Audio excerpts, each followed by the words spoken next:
muchos árboles y que los niños y las personas los cuiden y sepan la importancia que tiene. Porque sin los árboles no podemos vivir en esta tierra. Si los árboles se acaban, los humanos también se acaban. Entonces hay que cuidarlos.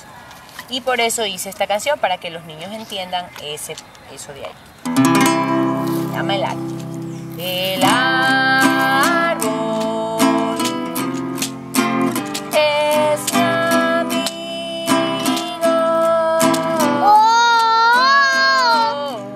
El árbol es mi amigo.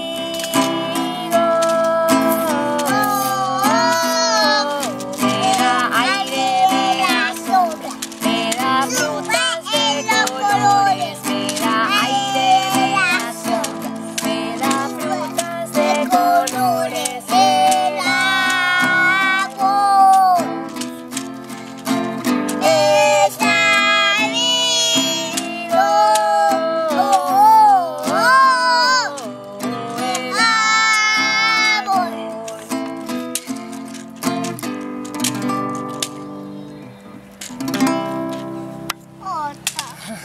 ¡Bravo! Ok, eso se llama el árbol.